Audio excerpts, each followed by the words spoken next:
The Sabbath is a big deal to Jewish religious observant people. The Sabbath is a gigantic deal to Jewish religious observant people. And in the story of Jesus, we find that a lot of the conflict that he had with the religious officials was related to things he was doing on the Sabbath or things he wasn't doing on the Sabbath. You know, I think that what Jesus heard a lot from them was, "You're not doing it right, Jesus. You're not doing it right." And so there was a lot of conflict. The Sabbath is a big deal even today to religious observant Jews. In the Ten Commandments, the fourth commandment says you are to honor the Sabbath and keep it holy. And Jewish people that are religious Jewish, I don't mean just people who are ethnically Jewish, but people who are religious observant Jewish people take that very seriously. Many years ago, I was in Israel studying, and if you got to go study the Bible, guess where you want to go? You want to go to Israel. It's an amazing place. I love it. I'd love to live there. It's a beautiful and amazing country. And they have different rules there based on the fact that Judaism is practiced as a religion and not just as an ethnic understanding. And so on the Sabbath, on Shabbat, they have they do these things in the hotels where the elevators have the Sabbath elevator mode. And if you look here, you can see you can switch it, Sabbath on, Sabbath off. And when you switch it to Sabbath on, what happens is it stops at every floor, and the doors open automatically, and it goes down to the next one. If you're an American who's like, let's get it done, let's get it done, let's get it done, it takes forever to get anywhere because the doors open and close, and it stops at every floor. Why do they do this? Because they can't push the button. You see, in Judaism, people who still follow ancient Judaistic principles understand that on the Sabbath there are many things you don't do. You don't work on the Sabbath because it was made and dedicated for human beings to rest, and even for their animals. So one of the things of working would be to build a fire in the ancient world. So you would build a fire before the Sabbath starts, and then you would let it burn because you couldn't build a fire. You couldn't light the spark. So in Jerusalem today, if it's Shabbat and you get into an elevator and the switch is turned to Shabbat, guess what happens? You don't push the button, because when you do, you complete a circuit. There could be a spark. You could be lighting a fire. You could be working. So I get on the elevator and I'm like, this can't work, man. And I get on and there's this young lady, this is like maybe early preteen, and so I said, "What floor are you getting off? I'll push the button for you. I don't care. I'll go to hell. It's cool. I'm already going anyway." And she said, "Oh, I could never allow you to do that. I could never allow you to do that." And I remember thinking what integrity that she had to her belief system, that she didn't even want me to work on the Sabbath. And so I pushed my floor button and going to hell. It's okay. I pushed the fifth floor. I was going up. Somehow it descended. That was a hint. But the thing is, the Sabbath is I got to tell you this aside because it just came to my mind. It's not the Holy Spirit. It's just my dad speaking. So if you know my dad, he was in a terrible accident. He was in the hospital for 1,000,000 years getting all this reconstructive stuff. And he was talking about like when there's been several times that his heart stopped and that he basically died, and they brought him back somehow. And he says, every time, I've never seen a bright white light or anything everybody keeps talking about, And I'm like, "Oh, that's not a good idea. That's a bad deal, Dad." So the understanding of the Jewish people is that to honor God, that you honor the Sabbath, right? You don't work on the Sabbath. And this whole idea by the time of Jesus had degenerated down into what amounted to this really restrictive religious observance that they had lost. They had lost the value of what it was that God was after.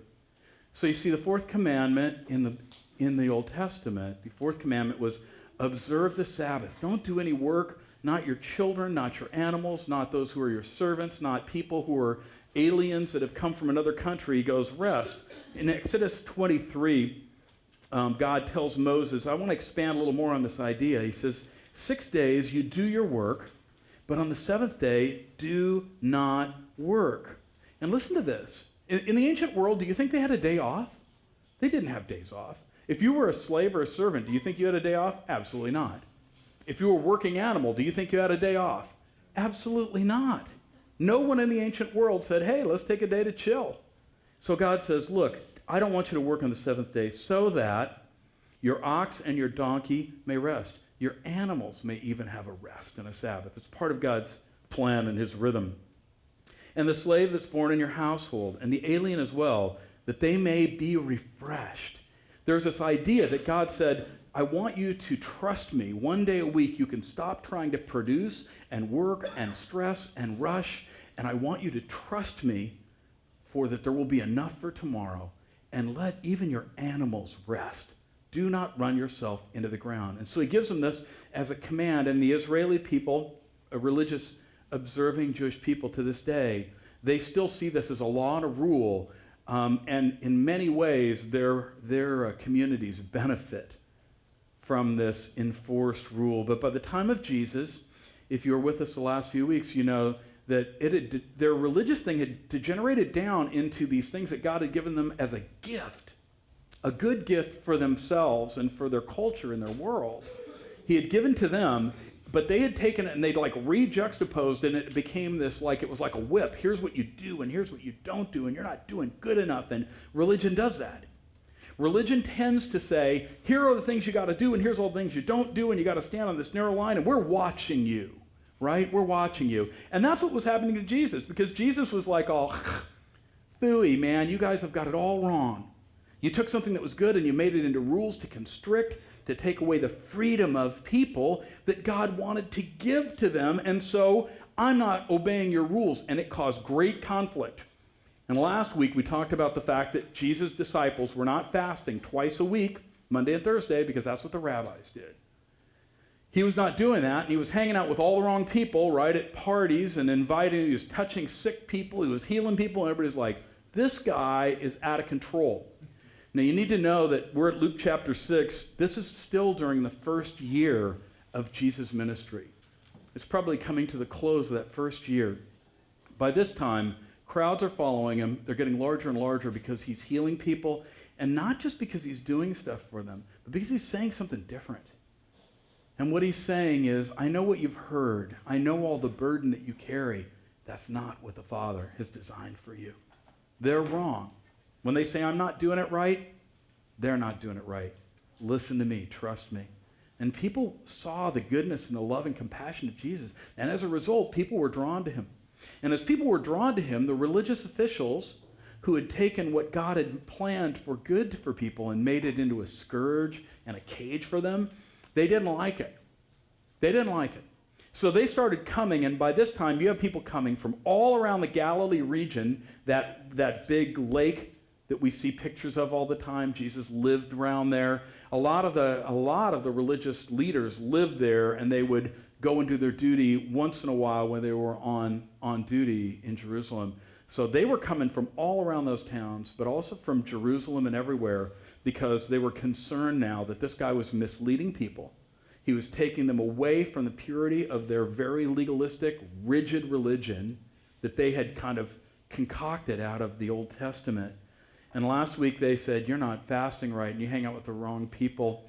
And Luke wants us to understand that Jesus was constantly under the watchful eye and the assault of these guys for the last 2 years plus of his life. They were seeking to get rid of Jesus. And the reason that Luke includes these passages here is to show that the conflict over the Sabbath, this gift that God had given to people, that they had turned into a cage, and that Jesus said, I'm opening the doors on the cage, and their response to it. In Luke chapter 6, verse 1, this is what he says. One Sabbath, Jesus was going through the grain fields. Imagine Jesus is walking through the grain fields. He's got his disciples with him, and they put their hands up because they're hungry. And it was totally legal in those days to walk through a grain field and to harvest a little bit of the grain and eat it if you were hungry. It was kind of a social welfare system. They were hungry. And so they're walking along with Jesus. They're going through the grain fields, and his disciples began to pick some of the heads of grain as they went by. So get this, they pick them, right? They rub them in their hands because, you know, like when you get a peanut and it has that like nasty inner shell that gets caught in the back of your throat, you're like, that thing? Wheat and barley has it too. So they would rub it in their hands, so they're picking it, right? They're rubbing it in their hands, and then they began to eat the kernels. Now, at some point, the Pharisees are watching because they're watching Jesus and his guys. And they said, hey, your guys are doing what is unlawful on what day? On the Sabbath. What had they done? Man, they were hungry as they were traveling. They did what was legally allowable to just gather some grain and eat it. But really, by this time, the Jewish religion, and this is why Jesus came at the time he did, right? Judaism was this beautiful thing that set everything up for the Savior, but by this time, people didn't see that. All they saw was, do the rules, do the rules, do the rules. God's angry. He's scary. Do these things, do these things. So Jesus arrives at this time because things had degenerated so badly that it had become this whole thing of like, here's what you do, and here's what you don't do. And they had a group of writings called the Mishnah, and the Mishnah was the oral tradition of the rabbis as they would argue over and talk over for hundreds of years. Here's what you do on the Sabbath. Here's how far you can walk on the Sabbath. Well, you can do this, but you can't do this. You can do this, but you can't do this. And so they had all these like arguments that were written down in this thing called the Mishnah. And by the time of Jesus, the Mishnah had told you 39 different duties or acts that you may not do on the Sabbath. 40 minus 1 is what they'd say. So they had 39 specific things that you were not allowed to do. So what the Pharisees were saying was, hang on. It is a Sabbath. And your guys that just went through there, they just harvested, they just threshed, they just winnowed as they blew off the chaff, and they prepared food. They busted 4 of the 39 laws. What is going on with you, Jesus? You're supposed to be this amazing, amazing rabbi, right? This great teacher. And here's your guys, they blew up 4 of the Sabbath rules because these rules were never in the Old Testament. You don't see them. What it was they had decided that all of these actions, it was like when you push the button, you light a fire, and that is building a fire. We don't do that on the Sabbath. But they were using this to kind of like scourge Jesus with. And Jesus was trying to say, you don't understand at all what it is that your Heavenly Father is trying to do for you. And I know that Jesus was, what I recognize in Jesus was that it really bothered him that things had gotten the way it did, but he was angry at the leaders. He wasn't angry at the people. He was seeing the people as these sheep who'd been led astray by these shepherds that were bad shepherds. And Jesus answered them back. So they ask him, and he says, okay. And Jesus is so smart. I love what Jesus does when he answers people back when they've got a criticism on him. What he does is he brings it back to something that is irrefutable that they can't do anything with. And he always brings it back to their faith because their faith was everything to them. And in verse 3, Jesus answered them. Well, have you ever heard what David did? It's talking about King David. When he and his companions were hungry, he entered the house of God, which was the tabernacle at that time, and taking the consecrated bread, which was the bread that they would put in front of God, 12 little loaves of stacks of bread that they'd put in front of this area that the glory of God dwelled behind. It was considered a holy thing, and that food was only for the priests. So at the end of the week, they would replace this showbread, the bread of the presence, and the priests would get to eat the week-old bread. I was like, oh, sweet. It's like being a Baptist pastor. You get about the same kind of treatment, And sorry, I have a good friend, family member who was a Baptist pastor, and the church just treated him like, here is the stale bread, and it's too good for you because you're servant of God and you should suffer. And it always made me feel a little bit crazy, but you can't tell, right? You can't tell. So they went and they ate this consecrated bread that was only for the priests, and they weren't priests. They were on the run. He was on the run from the king. The king wanted to kill him. He's with a bunch of his people, and he runs into this tabernacle, and he says, we're dying of thirst, and we're dying of hunger. Please give us something. And so, well, the only thing we have is this. And he goes, then give it to me. And they're like, but that is unlawful. And King David, he's the hero of these Pharisees. He's one of the great heroes of them. He says, don't you recognize what he did? The need was greater than the need of this ritualistic Sabbath thing. And so he entered the house, taking the consecrated bread, and he ate what is unlawful for only the priests, is lawful only for the priest to eat. And he also gave some to his companion. And then Jesus turns to them, and now there's probably a little pause. And he says, the Son of Man, which is one of Jesus' kind of pet names for himself, is the Lord of the Sabbath. He says, I am the King of the Sabbath. He goes, so King David's great, but I'm the King of the Sabbath. Can you imagine how freaked out they were? I mean, he just said, I'm in charge of the Sabbath. Well, who's in charge of the Sabbath? Well, God, who's the giver of the Sabbath. Here's an important thing. Write this down in your mind. Who gave the Sabbath? Jesus is the creator of all things, it says. Jesus is not, he's the king of the Sabbath because he's the creator of the Sabbath. He gave it as a gift, and now it's degenerated down to this cage that they wanted to put people in. He says, so let me tell you something.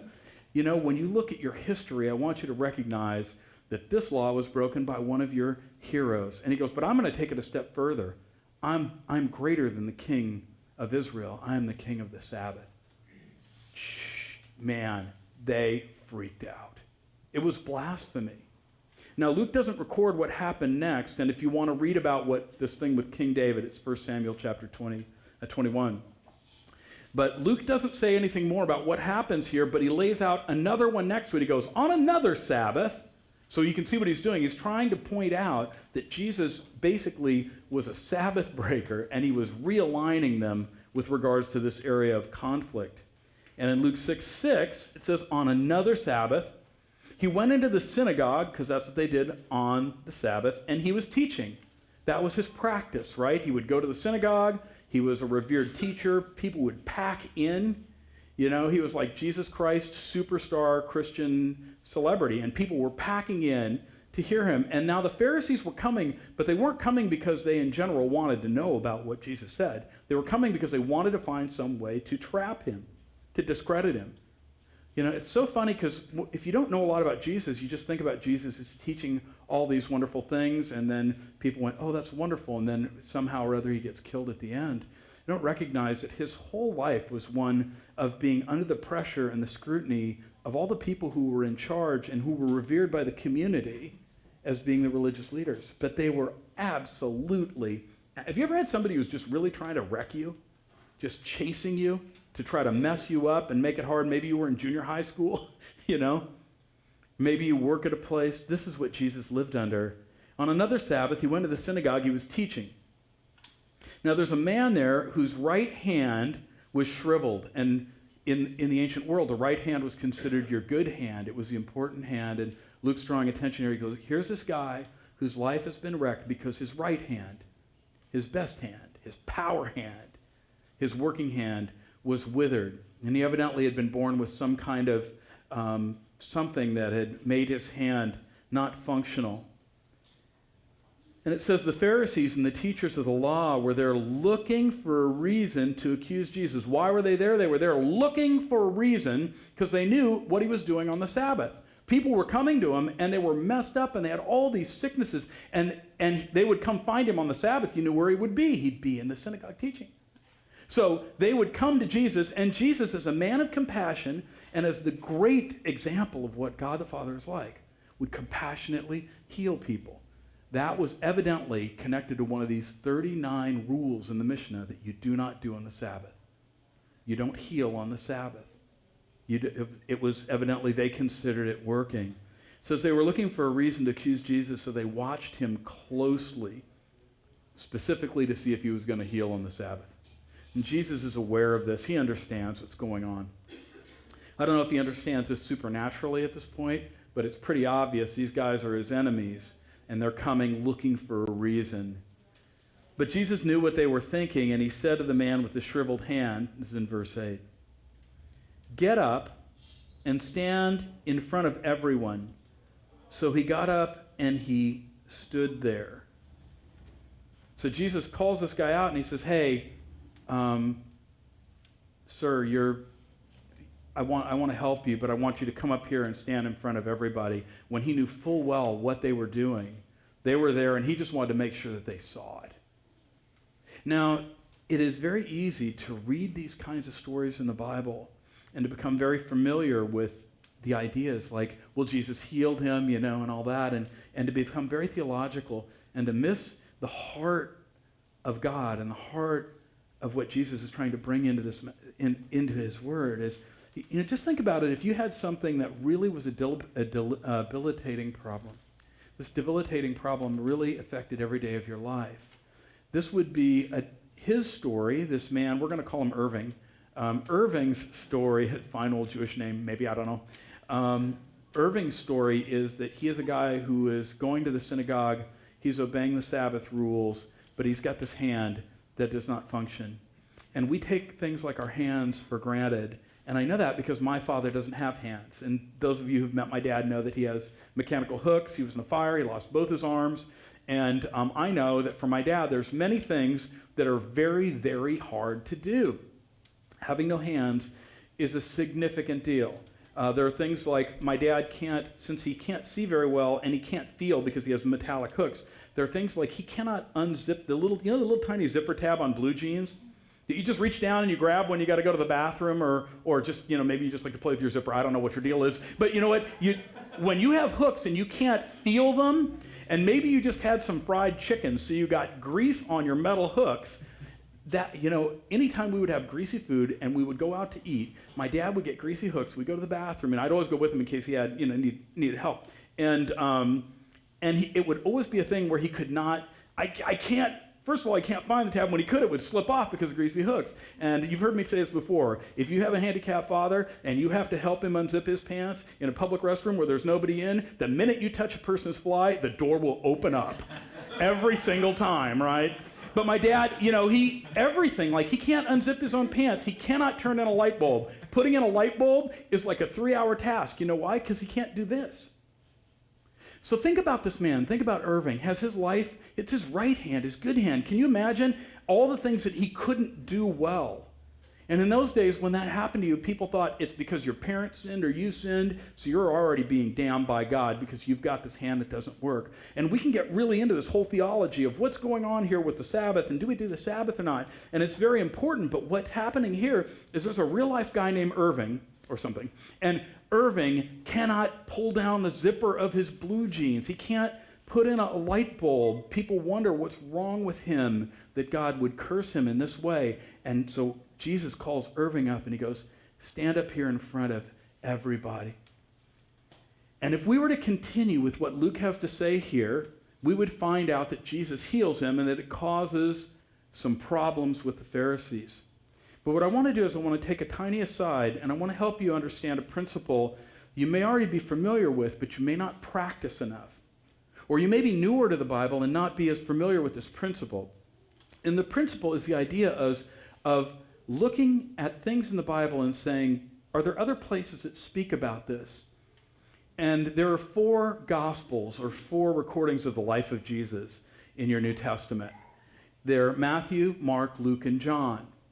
All 4 of these were written by really godly guys, some who'd been with Jesus, spent time with Jesus. They were there. Luke had gathered these things, and he knew a lot of stuff about it.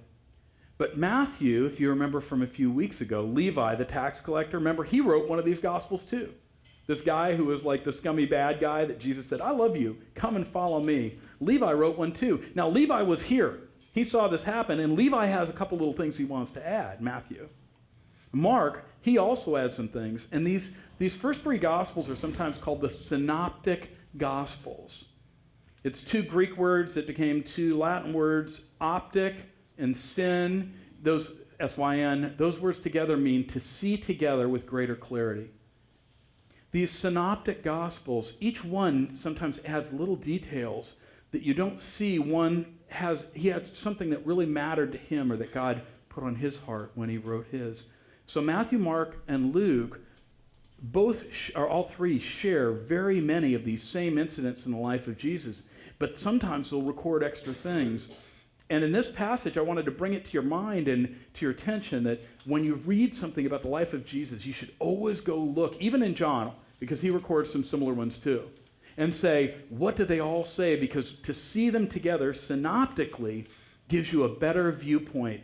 And there are things in here, for me, that as I read through Luke, because we're studying Luke, I realized, man, there's things that are in Matthew and Mark that add so much to this. This is a great week to help people understand the idea of seeing things through the synoptic lens or the synoptic gospels. It's a skill for us in how we read and understand the Bible. More than that, it's a skill for understanding the heart of Jesus. You can see the heart of Jesus in these other parallel accounts in a way that you don't see in Luke. And together, it makes me just love Jesus. I worshiped the rest of the week after I finished the sermon. I was like, Jesus, I love you. You are my absolute favorite. I know you're supposed to be what I mean, but you actually are too. I just love Jesus. I love his heart. I love what he does, but I love the reason that he does it. So if you look at the synoptic gospels, Matthew, or Levi, the tax collector, he wrote on this thing too. Now Levi was sitting there, and he was probably thinking, man, Jesus, do you have to stir these guys up? Jesus, oh, make him stand up front. Great, Jesus. Now we're going to have to run out of here, right? So Matthew says this, Matthew 12, verse 10, looking for a reason to accuse Jesus, they asked him something. Now, Luke didn't record that, but Matthew records, hey, when I was sitting there, they asked him a question as they tried to trap him. They said, hey, Jesus, is it lawful to heal on the Sabbath? So they asked him a question to try to trip him up because they saw this guy. They knew Jesus was going to do something because he keeps doing stuff on the Sabbath, and it was making them crazy. So is it lawful, by the Jewish law? Is this right what you're doing? And Jesus said to them, look, if any of you has a sheep and it falls into a pit on the Sabbath, will you not take hold of it and lift it out? Even though that might technically break one of your laws, lifting or something.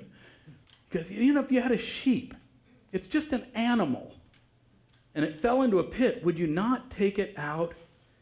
And then Jesus, he reveals something about the heart of God and about that's so different than their understanding, their religious understanding. He says, how much more valuable is a human being than a sheep? And yet, any of us, out of compassion, you see an animal fall. You ever see a dog that's running around on the road and he's going to get run over?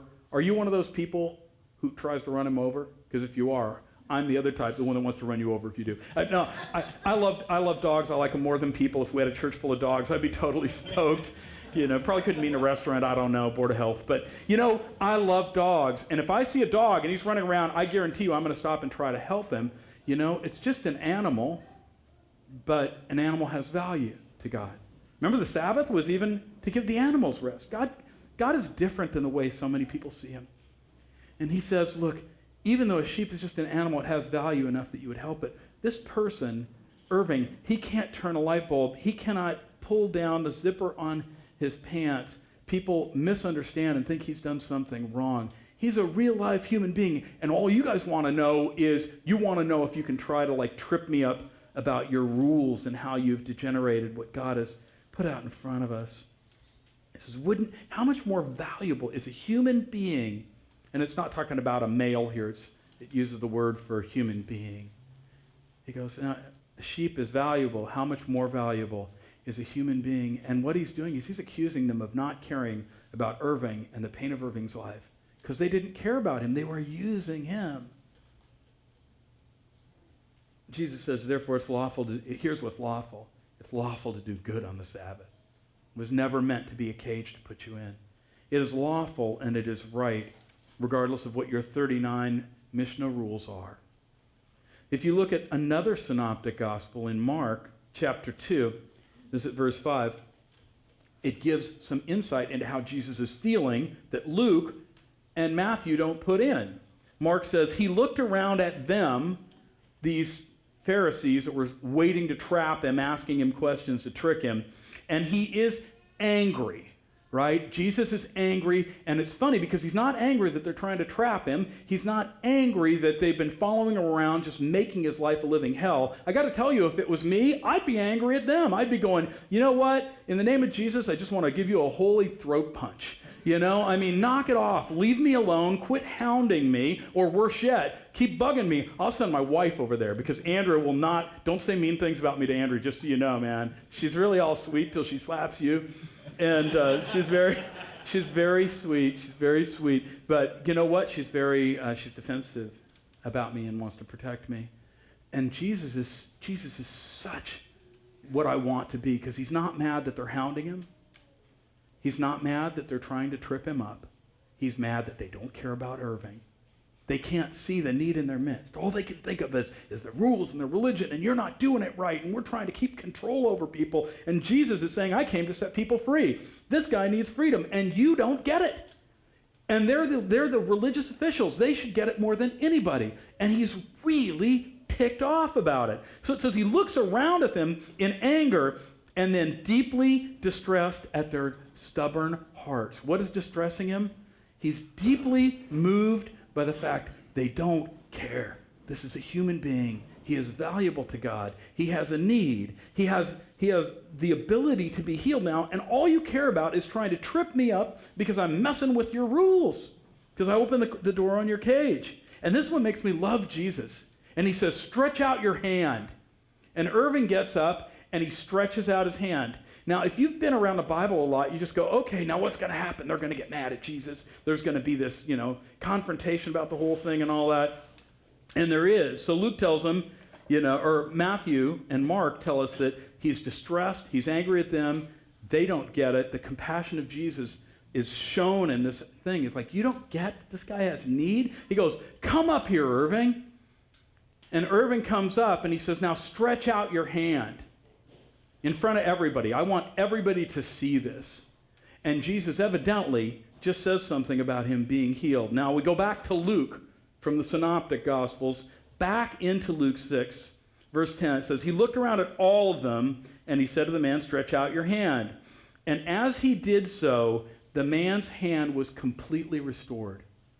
And if you've been around the Bible a lot, you just kind of go, and then they get really mad. What Luke wants to point out here is a difference between these religious people that what they wanted to do was make everybody obey, do what I say, do it the way I do it. And Jesus who says, look, I have the power and I have the ability, but also I have the heart to do it. I'm distressed when people don't recognize the pain and hurt in people's life.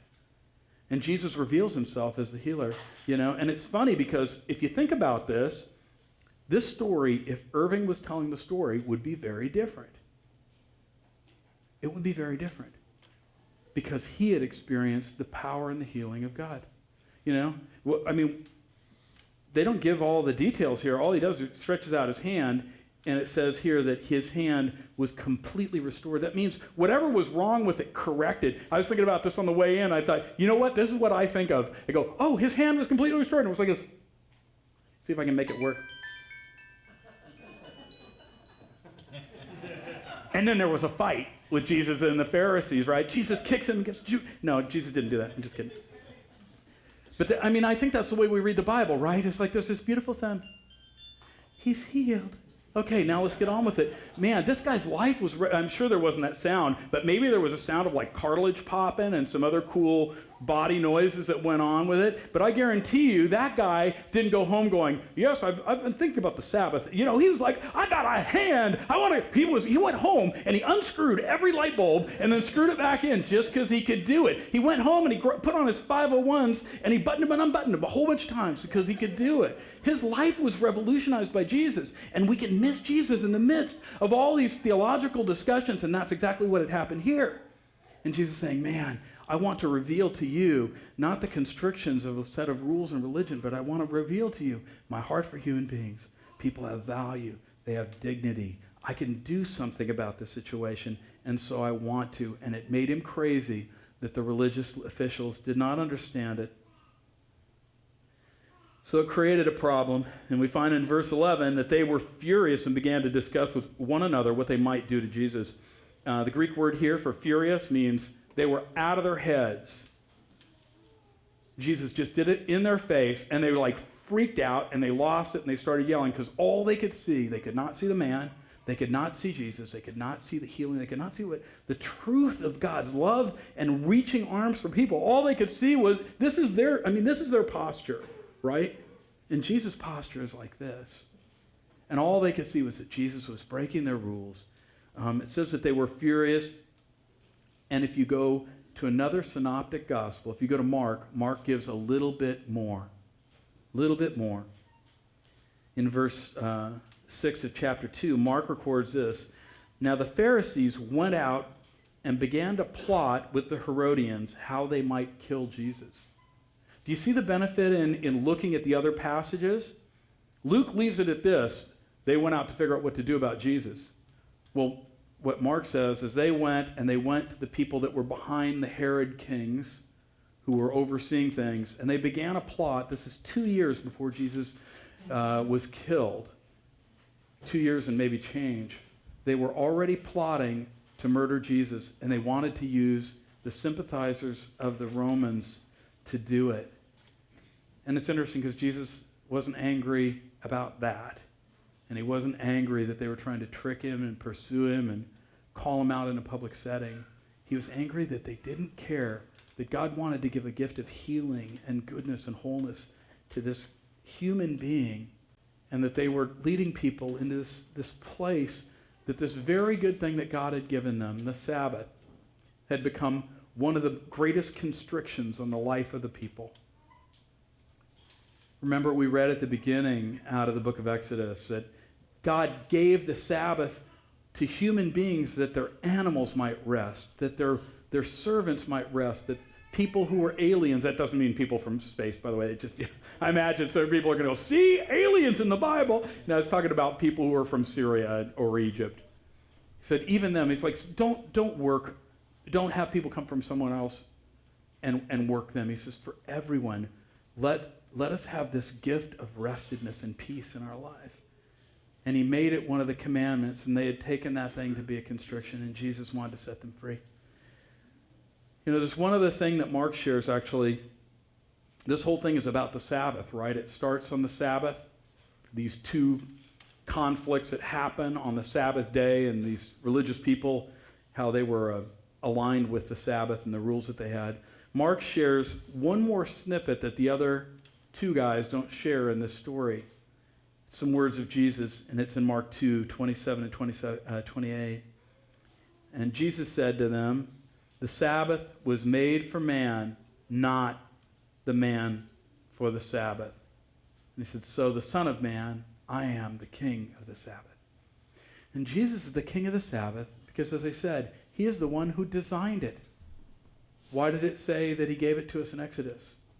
He gave it to us that we might be refreshed, that the people who follow God would live differently and have something different, a blessing and a gift from God, that all the people in the ancient world knew nothing about, was the gift of rest, that God will provide enough if you just take time to rest. God's desire is not that people would run themselves into the ground, that they would have this rest. And this very, very good thing had been turned into something that they became the slaves of the Sabbath. What do we do? What do we not do? How do we do it? How do we do it right? Are we getting in trouble? Did I sin on the Sabbath? And he said, look, the Sabbath was given not that you might have another set of rules to try to work inside of and one more way to trip you up. It was given to you to refresh you. And that same gift and that same King of the Sabbath is alive today. Jesus does not call us, we are no longer under the Old Testament ceremonial law. That means it is not a rule anymore for you and I. We don't have to take the Sabbath. If we don't take the Sabbath, we don't sin. We're not under that particular law. But the Sabbath was given as a gift to us. It was to them, but also to us. And it's the rhythm of God. And you've heard me say that before, that God does not call us to live the American dream. He calls us to live in the kingdom. And even though it's not a rule and a law, and you don't have to do it, God says, here's this thing that's good for you and I. You should live inside of it for your refreshment, for the blessing of those around you. And Jesus clarifies, see, we weren't made so that we could obey God in the Sabbath so that somehow God would get some buzz out of seeing us, be like little trained monkeys and do exactly. That's not it. He says, no, this God who loves us, the gift giver, the King of the Sabbath, he wants us to give us the Sabbath. He wants to give us rest, and he calls us into it. And Jesus is in a place where Sabbath is, and so he calls us and says, man, do you find yourself constantly running? Are you worn down? He goes, you don't have to, but I'm going to call you into the real meaning of Sabbath, which is take some time, find yourself with me, and find yourself just ceasing the labor of trying to keep up. And that's a hard thing in the world that we live in. See, the context of all this is the compassionate outworking of God for an individual person in the midst of their misunderstanding of Sabbath. And I think we have the same thing in the American dream, European dream, the global dream now, is that our desire is more. We live in a culture of more and faster. We connect our identity to how much we accomplish, or how nice our lawn looks, or how clean our garage is, or if our car is clean or not, to how much money we make, to how much respect we have, where we sit in the pecking order of the world. We live in a world that is like that, and God calls us to be productive people, and there's nothing wrong with that. It's actually really a good thing. But he says in the midst of that taking rest is an act of faith. It's an act of trust. that if I do not get to cleaning the leaves and the redwood cones that are all over my backyard today, and guess what? I'm not going to get to that today. Just so you know, honey. Jesus. Following Jesus. Following Jesus. That's just not going to happen today. And it's not because I have to do it. It's not because of the law. It's that Jesus has called me into the rhythm of life that says, you can trust me, Chuck, that you're going to be okay if you don't get everything done every minute. You don't just do more and faster. And that goes against my nature and many of yours also. But I want you to understand that so many of us, we've bought kind of the other side of this law that says lazy people rest, right? Lazy people rest. I got things to do. I'm really busy. And we can miss out on that thing that Jesus calls us into. He says, look, I care about you. I care about your own restedness, your emotional wellness, your physical wellness. You can trust me to stop and do something that gives you life. And do it with me. Maybe do it in community. This morning I was just going to put up a little Facebook thing that said, hey, we're talking about rest. You should come and check it out this morning. When I did, the first post at the top of my Facebook wall was of a friend of mine who lives in another state. You don't know him, but, Siri is trying to do something here. But this morning, as I went to Facebook and was starting to type the thing, I saw my friend, his name's John, and on top of John's Facebook post for this morning, it said this, where it has a little thing of how you're feeling. I've never seen this icon before, but it has like an unhappy face with question marks for eyes, and I guess that means it's feeling lost. He's a good dude, man. He loves Jesus. He's a guy who works at his church with young people. He's been a blessing to us. I mean, he's a very cool guy. He's got great tats, likes craft beer, and loves Jesus. He's like my kind of guy. And John wrote this morning. My soul is longing for the simple life. This fast-paced life has got to go. I'm ready to tap out. There has to be more to life than this. That's what John said. I'm just ready to tap out. I'm running. There's got to be more to life than this. And he agrees with Jesus. And he's a man who understands God's principle and God's rhythm. But, it's so easy to get caught up with the momentum of the world that we live in and miss out on the fact that God, from the very beginning, gifted people this Sabbath rest. Just quit trying to accomplish things, And my friend John has lost sight of that, evidently, and is feeling the weight of it. And I'll tell you, man, I get there too. Do you? Do you? And I would just encourage you. Jesus says, man, the Sabbath was made for you. It's made for you. I'm the king of the Sabbath. I'm the Lord of the Sabbath. I still am. And it's not a rule, but I want to invite you into my rhythm. And so I would challenge you this week, if you find yourself feeling like, boy, I don't feel emotionally rested. I don't feel spiritually very connected.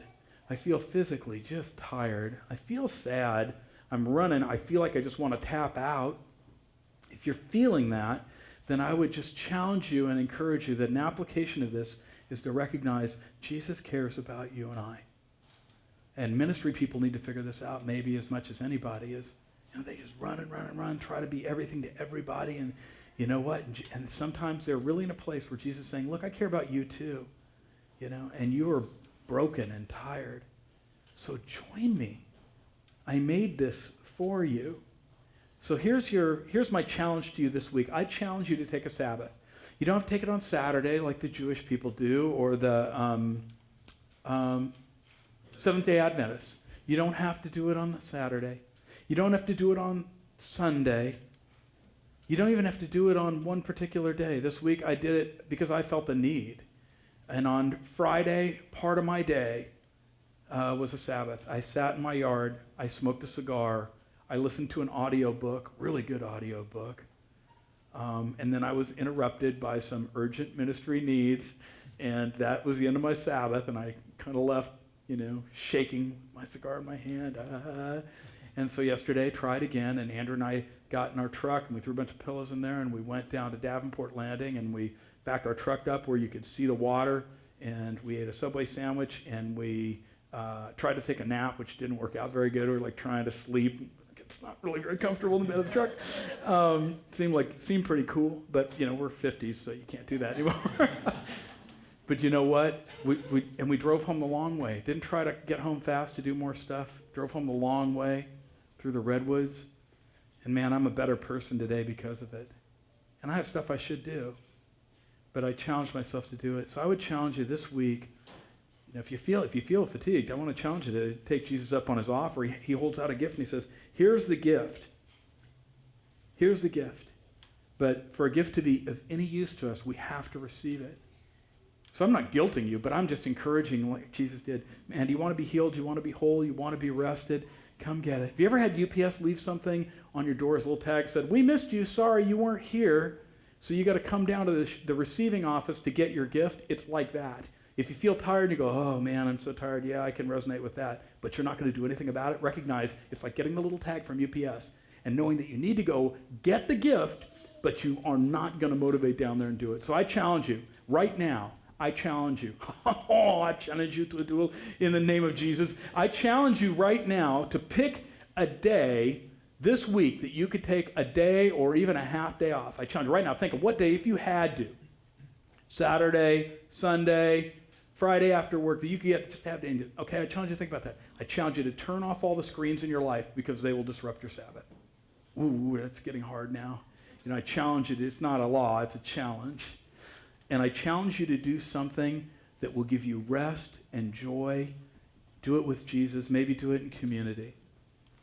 Sleep in late, eat out. Don't cook anything. Sleep in late, eat out. And do something that gives you life. Go to the beach. You live by the beach? You guys live by the beach? Yeah, you do. You ever go to the beach? Too busy. Got redwood cones to pick up. Go to the beach. Go to the forest. Find rest.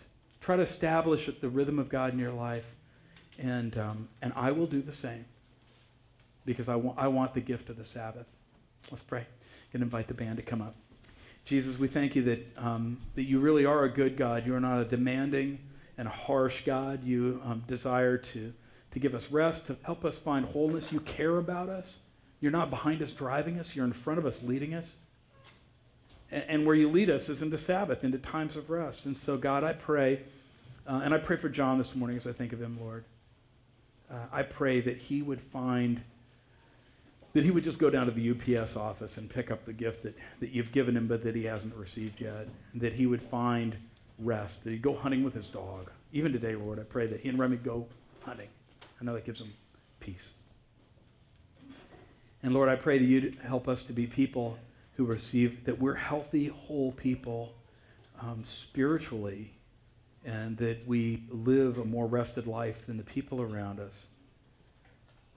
That we experience you because you care about our fatigue, and you made a way. So I pray that you'd make that be something that's so regular in our lives that it'd be noticeable and that we'd be blessed. And so, God, we thank you again, and we'll worship you, the King of the Sabbath, the King of every day. The Lord of the heaven and earth. Jesus, we pray. Amen.